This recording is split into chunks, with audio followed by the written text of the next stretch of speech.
अकेले में तो ब्लॉगिंग कर लेते हैं। हाँ, जैसे यहाँ पे हम लोग कर रहे हैं, यहाँ पे कोई नहीं है। यहाँ पर कर लेते हैं, लेकिन मार्केट में जब निकलते हैं तो घबराहट बहुत होता है। वाह, बहुत अच्छा सवाल है दोस्तों। Good question, you are a good question. खड़ी है, फिर खाना बना रही है। अब हमको इसी फ्रेम में अपने आप को लेना है, तो सिंपल ऐसे करना होता है। ऐसे नहीं करना है, ऐसे कट नहीं करना है, मतलब ऐसे नहीं मूव करना डायरेक्ट। ऐसे मूव करने पे बेकार हो जाता है। अब हमको क्या करना है, इस हाथ से कैमरे को पकड़ना है, स्मार्टफोन को राइट हैंड से पकड़ना है या लेफ्ट हैंड से पकड़ना है, ठीक है। तो ये बहुत छोटी बात है, लेकिन काफ़ी इंपॉर्टेंट है कि हम कैमरे को किस हाथ से पकड़े, स्मार्टफोन को किस हाथ से पकड़े। लॉजिक बता रहा हूँ क्या है। अगर आप हेलो गाइज, आज बहुत ठंडी है। घर से आज सुबह से नहीं निकले हैं, थोड़ा सा बाहर निकल रहे हैं। क्या हो रहा है? ब्लॉगिंग कर रहे हैं। ब्लॉगिंग कर रहे हैं? ऐसे ब्लॉगिंग होता है? कैसे होता है? कैमरा ऐसे ही पकड़ा जाता है। कैसे पकड़ा जाता है, आप ही तो बताइए। दोस्तों देखिए, श्रीमती जी ने किस तरह से कैमरा पकड़ा है, ये बिल्कुल गलत तरीका है। अब ब्लॉगिंग कैसे होता है आज मैं आपको बताऊंगा। तो नमस्कार दोस्तों, जय हिंद, स्वागत है आपका मेरा एक नए ब्लॉग प्लस ट्यूटोरियल। ब्लॉग आपका ट्यूटोरियल भी होने वाला है, साथ में ब्लॉग होने वाला है। तो अगर आप हमारे चैनल पर नए हैं तो प्लीज़ चैनल को ज़रूर सब्सक्राइब करें। तो आज हम जानेंगे कि ब्लॉगिंग कैसे की जाती है, ठीक है। मतलब ब्लॉगिंग करने के लिए सबसे इम्पॉर्टेंट चीज़ क्या होती है जो कि आपके ब्लॉग को परफेक्शन देती है और आपका ब्लॉग सबसे ज़्यादा चलता है। तो आइए जानते हैं कि एक बिगनर को वो कौन से इंपॉर्टेंट टिप्स अपनाने चाहिए, टेक्निक अपनाने चाहिए, जिससे उनका ब्लॉग परफेक्ट बनता है, ठीक है। तो चलिए इस ब्लॉग को हम स्टार्ट करते हैं, प्लस में ट्यूटोरियल को स्टार्ट करते हैं और आज जानते हैं कि ब्लॉगिंग कैसे की जाती है एज ए बिगनर, ठीक है। या आप ब्लॉगिंग करना स्टार्ट कर रहे हैं या फिर करने की सोच रहे हैं, तो कैसे ब्लॉगिंग की जाती है। लोगों के दिमाग में ये बात होती है कि हम महंगा कैमरा लेंगे या महंगा स्मार्टफोन लेंगे तभी ब्लॉगिंग हो पाएगा, ठीक है। तो ऐसा कुछ नहीं है। आपके पास जो कैमरा है, जिस स्मार्टफोन से अभी आप वीडियो देख रहे हैं, आप उसी स्मार्टफोन से ब्लॉगिंग स्टार्ट कर सकते हैं। तो चलिए अब जान लेते हैं कि हमें ब्लॉगिंग करते समय क्या क्या सावधानी बरतनी चाहिए और क्या क्या टिप्स फॉलो करने चाहिए। समझ रही हो ना? हाँ बोलिए। आप अपने फ़ोन को ले लें, जो भी आपका फ़ोन है, स्मार्टफोन है, उसको ले लें। और ब्लॉगिंग करने से पहले सबसे पहले ये जो आपकी कैमरे के लेंसेज होते हैं ना, इसको आप पहले अच्छी तरह से साफ़ कर लें। साफ़ करने का सबसे आसान तरीका क्या है, ऐसे भाप मारे और किसी भी कॉटन के कपड़े से या फिर किसी भी पैंट शर्ट के कपड़े से इसको अच्छी तरह से साफ़ कर ले, ठीक है। साफ़ करने के बाद आपको दूसरा स्टेप क्या फॉलो करना है कि आपको फॉलो करना है कि आपका जो स्क्रीन है, ठीक है, वो आपका फुल HD में रिकॉर्ड होना चाहिए। अगर फुल HD में रिकॉर्ड नहीं होगा तो आपका स्क्रीन जो है वो सही नहीं आएगा। जितना जो भी आपका स्मार्टफोन हो, फुल HD रेजोल्यूशन पर उसको रिकॉर्ड करें। तीसरी बात होती है कि जब भी हम मार्केट में निकलते हैं तो काफ़ी वहाँ पे नॉइज़ होता है ना, तो आपकी आवाज़ जो है क्लियर आनी चाहिए। वैसे तो फ़ोन का कैमरा जो है, माइक जो है, इतना कैपेबल है कि आपकी आवाज़ को रिकॉर्ड कर सकता है, लेकिन नॉइज़ इतने ज़्यादा होते हैं। तो हो सकेगा, पॉसिबल हो तो आप एक कोई सस्ता सा माइक ले लें, वायर वाला भी हो तो चलेगा, क्योंकि इतना दूर तो लेंथ होता ही है वायर का, ठीक है। तो आप ले लें वायर वाले माइक को, या फिर अगर आपके पास बजट है तो आप एक ब्लूटूथ माइक, जैसा कि मैंने अभी लगा रखा है, उस तरह का भी ले सकते हैं। नहीं है कोई इशू नहीं है, आप अपने माइक से, अपने फ़ोन के माइक से ही आप ब्लॉग को रिकॉर्ड कर सकते हैं। क्या समझ में आ रहा है? हाँ, बोलिए। अब देखिए सबसे इम्पॉर्टेंट बात, जैसा कि इन्होंने पकड़ा था कैमरे को ऐसे और इन्होंने फ्रंट कैमरे से ऐसे पकड़ रखा था, इस तरह से बिल्कुल ऐसे नहीं करना है। सबसे पहली बात कि आपको फ्रंट कैमरा से अपना ब्लॉग शूट नहीं करना है, समझे। कभी भी ब्लॉग करना चाहिए तो बैक कैमरे से करनी चाहिए, ताकि बैक कैमरा बढ़िया होता है और काफ़ी बढ़िया पिक्चर आता है। उसके बाद जो होता है, सबसे इम्पॉर्टेंट चीज़ जो होती है, कैमरे को किस तरह से होल्ड किया जाता है, कैसे पकड़ा जाता है। तो भाई साहब देखिए, कैमरे को पकड़ने का सबसे जो बढ़िया तरीका है ना इसको आप ऐसे पकड़ें, ना आप इसको ऐसे पकड़ें। सबसे बढ़िया जो तरीका होता है ये होता है, ऐसे ग्रिप करनी चाहिए, ऐसे, ठीक है। इससे क्या होगा कि आप मार्केट में भी जाते हैं तो आपकी ग्रिपिंग अच्छी रहती है, पकड़ अच्छा रहता है और आपका कैमरा गिरने उड़ने का डर नहीं रहता है। तो कैमरे को इस तरह से पकड़े, होल्ड करें बढ़िया से, मजबूती के साथ। ट्रैवल भी कर रहे हैं, ट्रेन में जा रहे हैं आप कहीं भी, तो इस तरह का ग्रिपिंग बहुत स्ट्रांग होता है, ठीक है। कभी भी कैमरे के फिंगर पे, यहाँ पे ऐसे लेंस पे उंगली नहीं आनी चाहिए। इससे क्या होगा कि आपका जो है वो वीडियो खराब हो सकता है। दूसरी बात है, डॉगी को भी सिखा दिया जाएगा। नेक्स्ट स्टेप काफ़ी इंपॉर्टेंट होने वाला है। जैसे कि आप देख सकते हैं, मैं अपने बैक कैमरे से, यहाँ पे आप देख सकते हैं, मैं अपना वीडियो रिकॉर्ड कर रहा हूँ। और एक सबसे इम्पॉर्टेंट बात, कभी भी व्लॉग रिकॉर्ड करने से पहले आप कोशिश करें कि आपके कैमरे में वाइड एंगल है स्मार्टफोन में, तो वाइड एंगल में शूट करें, ठीक है। वाइड एंगल आप कहाँ से देखेंगे, तो आपका वाइड एंगल जो है वो यहाँ से बैक कैमरे में देखिए, ये 0.6 है। अगर आपके कैमरे में, स्मार्टफोन में वाइड एंगल है तो वाइड एंगल में वीडियो को शूट करें। तो ये हो गया हमारा ग्रिपिंग करने का तरीका, समझ गई ना। इस तरह से हमको फ़ोन को ग्रिप करना होता है, वाइड एंगल में रिकॉर्ड करना चाहिए, क्योंकि हम तो हैं, लेकिन पीछे की जो सीन है ना वो आने चाहिए। इससे क्या होता है, ऑडियंस रिलेट करता है कि आपके पीछे सीन क्या है। ये काफ़ी मायने रखता है एक ब्लॉग के लिए। पीछे आपके ऑब्जेक्ट क्या क्या सीन चल रहे हैं वो बहुत इंपॉर्टेंट रहता है। अब क्या है, नेक्स्ट इंपॉर्टेंट पॉइंट क्या होता है कि जैसे कि अभी तो हम फेस कैम कर रहे हैं, ठीक है, फेस कैम कर रहे हैं। अब हमें दिखाना है पीछे का सीन, तो हम कैसे दिखाएंगे हैं? इसके दो तरीके हैं। या तो आप फ़ोन को ऐसे करें, ठीक है, इस तरह करके दिखाएं, या फिर आप फ़ोन को ऐसे करके दिखाएं, तो ऐसे। तो ये सबसे बेस्ट तरीका होता है। अब ऐसे करके करेंगे तो इसमें आपका कट लगने की चांसेस ज़्यादा होगी, ठीक है, कट लगेगा और कट करके फिर रोटेट करना पड़ेगा। लेकिन अब आप ऐसे करेंगे तो इसमें आपका कट नहीं आएगा और आपका वीडियो काफ़ी स्मूथ रिकॉर्ड होगा। तो कभी भी कोशिश करें कि जब आपको बैक दिखाना है, पीछे के सीन को दिखानी है, तो आप ऐसे करके दिखाएं, ना कि ऐसे करके दिखाएं, ठीक है।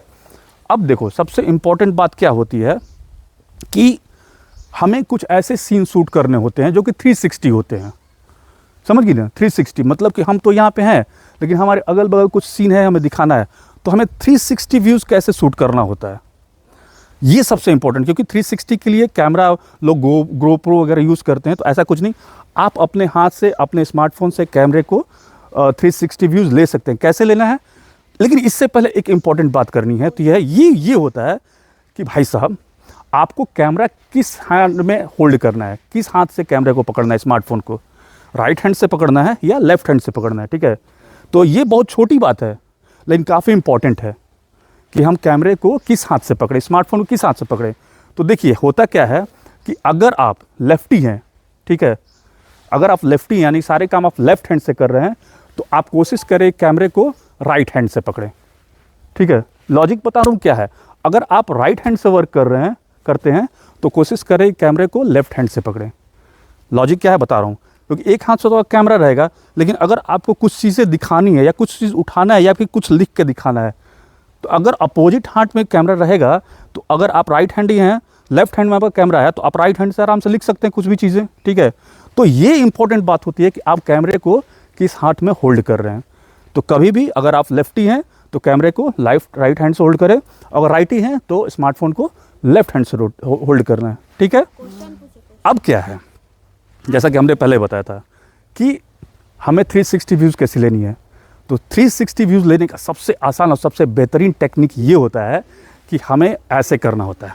मैं अब दिखा रहा हूँ, इसको अपने लेफ्ट हैंड से ऐसे पकड़ना होता है, ठीक है। हमें ऐसे पकड़ लेना है। ऐसे पकड़े क्या करना है कि अभी मेरा फेस कैम चल रहा है और अभी मैं देखो ये डायरेक्शन में हूँ, दिख रहा है ना, दिख रहा है। अब हमें 360 व्यूज़ लेने हैं, तो सिंपली हमको ऐसे घुमा देना है, ऐसे थोड़ा सा हाथ को ट्विस्ट करना होता है, लेकिन ये हो जाता है, ठीक है। और यहाँ से हमारा 360 व्यूज़ परफेक्टली कवर हो जाता है।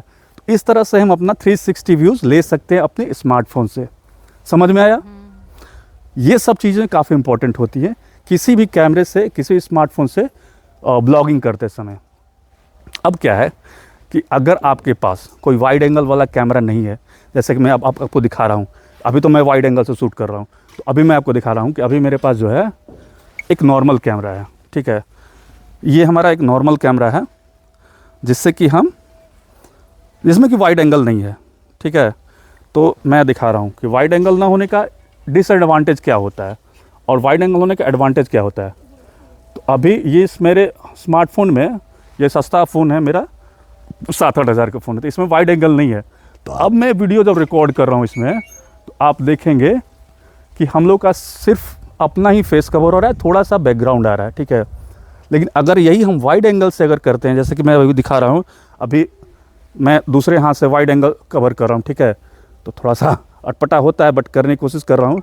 अभी क्या है, मैं इस कैमरे से वाइड एंगल शूट कर रहा हूँ, तो दोनों कैमरे से फ़र्क आपको दिखेगा, दिख रहा है ना, कि इस कैमरे से जो है वाइड पूरा आ रहा है, इस कैमरे से कम वाइड आ रहा है। तो ये डिफरेंसेस होता है वाइड एंगल और नॉन वाइड एंगल में। लेकिन अगर आपके पास ऐसा फ़ोन नहीं है जो कि वाइड एंगल वाला है, नहीं है, तो वहाँ पे आपका एक हथियार जो कि काफ़ी काम आने वाला है वो है। तो अब देखिए दोस्तों, ये मेरे पास एक सस्ता सा ट्राइपॉड टाइप का है, सेल्फी स्टिक। तो इसका इस्तेमाल काफ़ी इम्पोर्टेंट हो जाता है जब आपका फ़ोन जो है वाइड एंगल नहीं रहता है।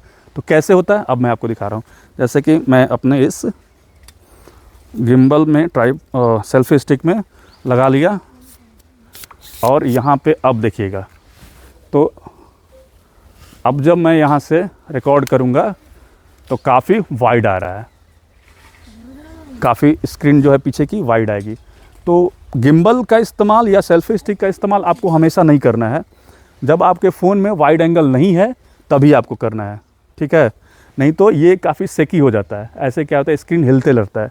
तो सेल्फी स्टिक का इस्तेमाल तभी करें जब आपके कैमरे में वाइड एंगल नहीं है, ठीक है, समझ में आ गया दोस्तों। अभी जो है एक सबसे इंपॉर्टेंट बात हमको बताने जा रहे हैं। जैसे कभी कभी क्या होता है कि हम किसी ऑब्जेक्ट को शूट करते रहते हैं। जैसे मान लीजिए खाना बना रही है, तो हम इनको खाना को ऐसे शूट कर रहे हैं, ठीक है, ये खाना बना रही है, हम इसको शूट कर रहे हैं, और तभी क्या होता है कि अभी सडनली खाना बनाते हुए इनके साथ साथ अभी हमको भी अपने आप को लेना है। तो हम इसके से हमको दो तरीके होने चाहिए, या तो डायरेक्ट हम ऐसे कर लेंगे अपने आप को, तो यहाँ पे थोड़ा अजीब लगता है, ठीक है, तो यहाँ पे कट लग जाता है। लेकिन अगर इसके साथ अगर उनको फ्रेम में रखते हुए हमको फ्रेम में लेना है, तो इसका सबसे ईजी स्टेप होता है कि जैसे कि अभी हम बैक साइड में इनको दिखा रहे हैं, ये खड़ी हैं, फिर खाना बना रही है, अब हमको इसी फ्रेम में अपने आप को लेना है। तो सिंपल ऐसे करना होता है, ऐसे नहीं करना है कि ऐसे कट नहीं करना है, मतलब ऐसे नहीं मूव करना डायरेक्ट, ऐसे मूव करने पे बेकार हो जाता है। अब हमको क्या करना है, सीधे से ऐसे लाना है और ऐसे करके अपने को ऐसे फ्रेम में आ जाना है, ठीक है। तो इससे क्या होगा, कट नहीं लगेगा और व्यूज़ काफ़ी परफेक्ट आता है, ठीक है, मतलब कि सीन जो है एकदम सॉलिड आता है,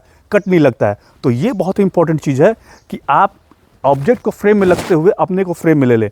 तो सबसे इंपॉर्टेंट चीज़ था ये, आप ज़रूर ध्यान दीजिएगा कि आप ऐसे ऑब्जेक्ट को कवर कर रहे हैं और फिर फेस कैम को अपने आप पे शिफ्ट करना है, देखिए ऐसे कर लेना है, समझ रहे हैं ना।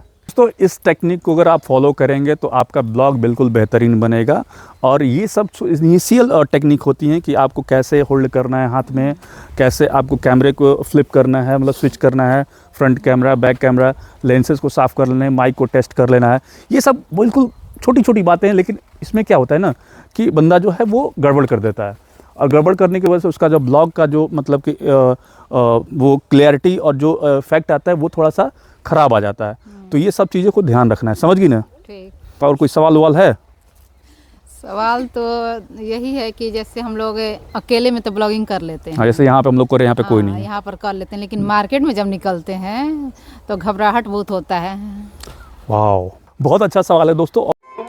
Good question, you are a good question. और ये हर एक ब्लॉगर का पहला माइंडसेट होता है, ठीक है, कि जब भी हम ब्लॉग करने के लिए मार्केट में निकलते हैं ना, तो हमें सबसे बड़ा जो प्रॉब्लम फेस करने को होता है ऑडियंस, लोग, कि भाई साहब लोग क्या कहेंगे, हम ब्लॉगिंग कर रहे हैं तो कोई हमें देख रहा है, वो क्या हंसेगा, गाएगा, रोएगा, वो मेरे बारे में क्या सोचेगा। क्योंकि जब भी हम मार्केट में ब्लॉग करने निकलते हैं 10 लोग देखते ही हैं कि भाई कर क्या रहा है।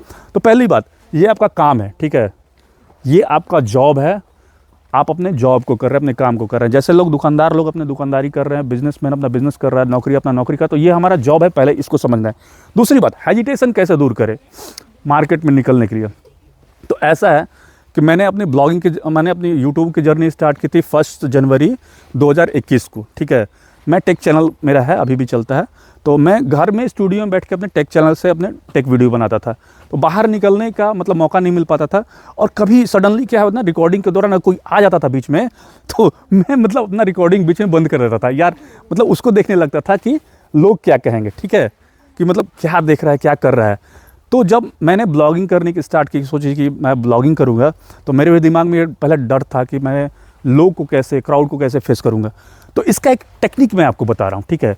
आप कभी भी ब्लॉगिंग करने की सोचे और आपके मन में डर है कि मैं ब्लॉगिंग मार्केट में करूँगा तो मतलब कैसे हम बोल पाएंगे, नहीं बोल पाएंगे, तो इसका एक मस्त सा आपको हम इलाज बता रहे हैं, टेक्निक बता रहे हैं कि भाई साहब कभी भी आप ब्लॉगिंग करने के लिए जब बाहर निकले ना, तो कोशिश करें, ठीक है, कि अपने होम टाउन से ब्लॉगिंग स्टार्ट ना करें, समझे। जैसा कि मैंने भी जब पहली बार अपना ब्लॉगिंग किया होगा, तो आप देखेंगे मेरे चैनल पर जाके, तो मैंने अपनी पहली ब्लॉग जो स्टार्ट की थी वो विंध्याचल में जाके की थी। मेरा फर्स्ट ब्लॉग विंध्याचल का था।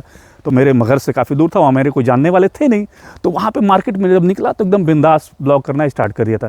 तो यही होता है कि जब हमारे जान पहचान के लोग होते हैं ना, तो यार वो देख रहा है, वो देख रहा है, तो कोशिश करें कि इस चीज़ को तो अवॉइड ही करें, क्योंकि ये आपका काम है। लोग कहेंगे, लोग देखेंगे, वो अपना काम कर रहे हैं, उनसे पूछेगा तो बोलेंगे नहीं हम आपको देख ही नहीं रहे हैं। तो आप अपना काम करिए, वो उनका काम है। और कोशिश करें कि मार्केट में जब निकलने की कोशिश करो तो अपने मार्केट में ना निकले, किसी दूसरे शहर में चले जाएं, आप बगल वाले मार्केट में चले जाएं, दूसरे छोटे शहर के, आप कहीं भी, मतलब कि अपना स्टेशन, अपना जो बर्थ प्लेस है उसको छोड़ के दूसरे जगह पे जाके ब्लॉगिंग करें, काफ़ी आपको इसमें आपको आराम मिलेगा, हेजिटेशन खत्म हो जाएगा। ठीक है, तो दोस्तों ब्लॉगिंग के दौरान हमें कुछ सिनेमैटिक शूट भी लेने होते हैं, कुछ ऐसे सीन जो कि बहुत अच्छे लगते हैं, तो हम ये जानते हैं कि उस सिनेमैटिक शूट को हम कैसे लेंगे। दोस्तों जिस भी ऑब्जेक्ट के हमें सिनेमैटिक शॉट लेने हैं, उस तरह के हमें इसके छोटे छोटे क्लिप, इस तरह के शॉट्स ले रहे हैं, और जब ये एडिट होगा तो देखिएगा इसका इफेक्ट कितना बढ़िया आएगा म्यूजिक के साथ।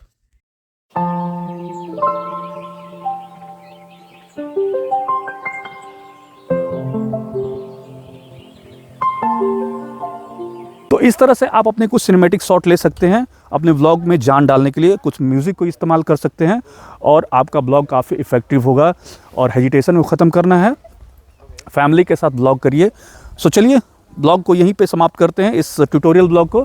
कैसा लगा प्लीज़ कमेंट में करके ज़रूर बताइएगा, और प्लीज़ चैनल को भी ज़रूर सब्सक्राइब करिएगा। मिलते हैं अगले ब्लॉग में, तब तक बाय बाय।